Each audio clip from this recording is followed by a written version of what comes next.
fall under pressure. The market's been under pressure since the Fed opened their mouth.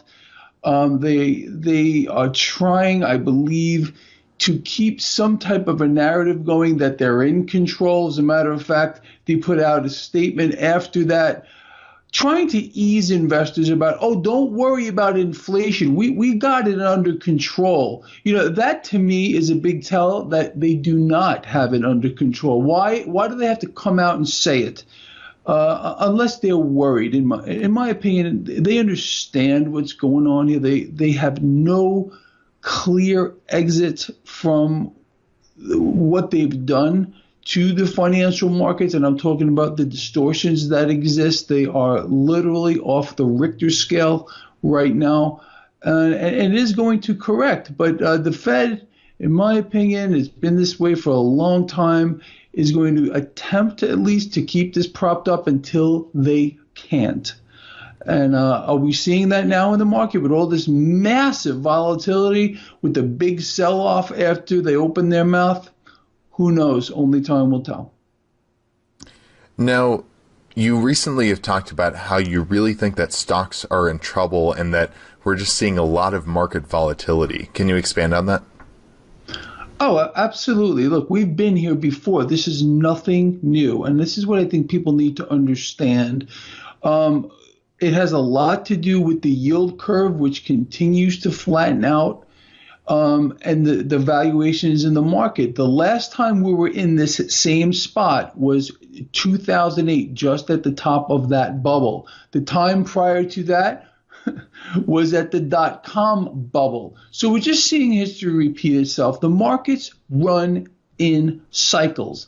So, I am more than certain there's going to be people who hear this and think, oh, no, it's just never going to happen. Well, they thought the same thing in 2008. They thought the same thing during the dot-com bubble. This is recent history, but you can continue to go back every 10 years or so, and you'll see a repetitive cycle. However, this time is much, much worse than any time before it because the debt is so much worse, and the effort that has been put into reinflating a housing bubble and reinflating a stock market bubble by the Federal Reserve this time is unprecedented.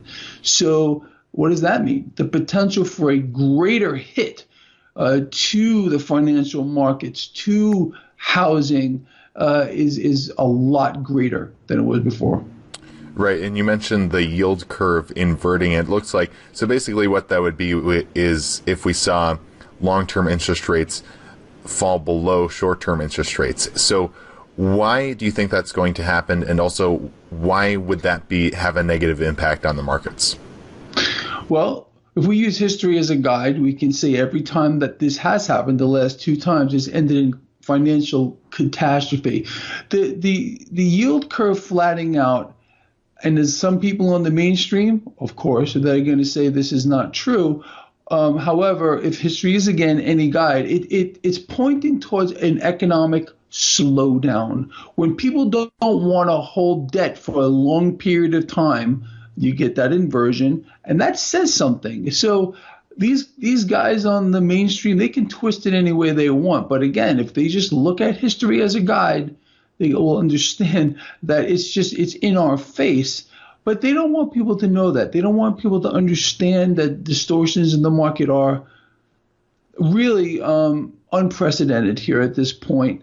And who knows what the true value of debt is in this environment? No one knows what the true value of anything is in this environment of cash being printed out of thin air, added to a digital screen, the central banks buying everything in sight here, suppressing the price of gold, suppressing the price of silver. The London Gold Fix, you know about this. It's a real entity. It exists.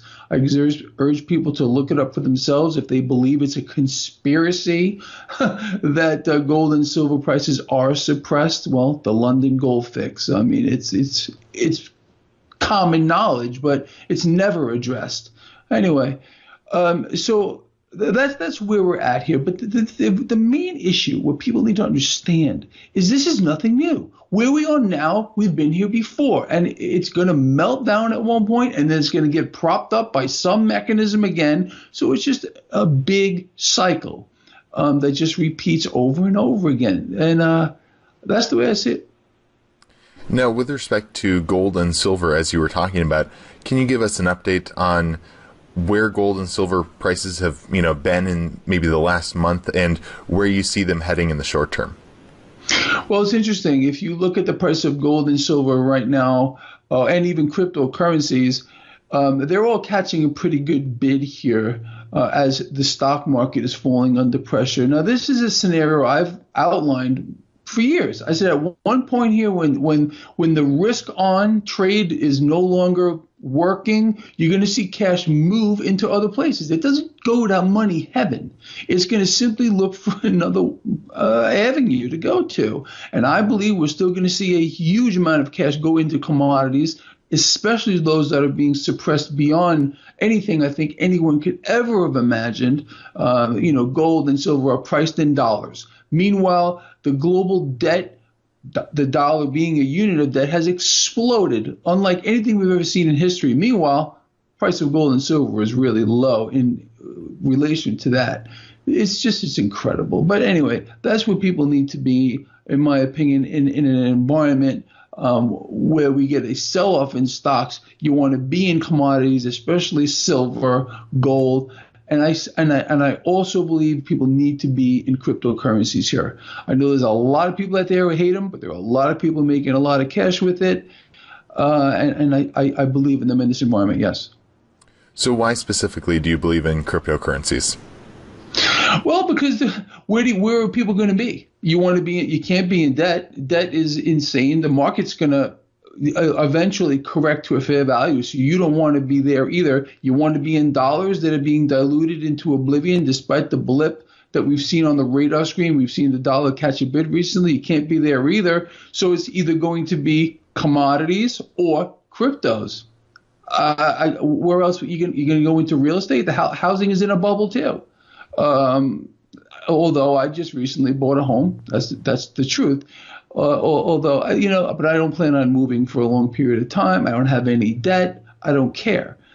But that's why I believe we're going to see commodities and cryptos start to catch a bid as the risk on trade becomes risk off. No, it seems like you're thinking that cryptocurrencies are maybe less risky. If it's going to be, if you're going to be bullish on them when there's a risk off trade, it seems like people would run into them because they think it's less risky. But I was just interviewing Mark Faber, who was saying that he thinks that blockchain technology is here to stay, but the individual cryptocurrencies he's very hesitant on. He thinks 90+% of them will fall to zero. What is your perspective on that? It seems like if that's right, then cryptocurrencies are actually really risky. No, the cryptocurrency is not a unit of debt. It's period. The dollar is a unit of debt. And again, investors are always going to look for it. Look, down the line here, it absolutely may happen. I have no idea, but I can tell you that in this environment, when I'm talking, I'm referring to where we are. In this environment, where are people going to put their cash? I guarantee you not everyone's going to put them into commodities. That is a guarantee. So they're going to look for other things to put them into. They're going to put them into art. They're going to put it into, musical instruments, other things to try to preserve wealth. And I believe, again, in this environment that they're going to go into cryptos. I mean, just look at what's going on here lately with regard to cryptos. I've been calling, I think, more accurately than most people out here, the price action of cryptos. As a matter of fact, I just put an article out 2 days ago with regard to Ethereum. I said, look for a spike higher. Bam! In the past couple of days, up like $100. I put my price target on recent price target on Bitcoin was 10 grand. It hit 9,800. Then we pulled back. I mean, then I told everyone to sell Bitcoin when it hit 20,000. I got laughed at by a lot of people. Oh, no. What happened? Bam. I mean, almost to the dollar. I called that one as well. I'm interested to know, do you think that all cryptocurrencies will do well, or is it just specific ones? No, not all of them. Of course not. It's going to be, you can't just be throwing darts at a board here. I would be looking at things like, I personally own Bitcoin, I own Litecoin, and I own Ethereum. Those I own Steam too, but that's a whole other thing, part of the Steam It platform.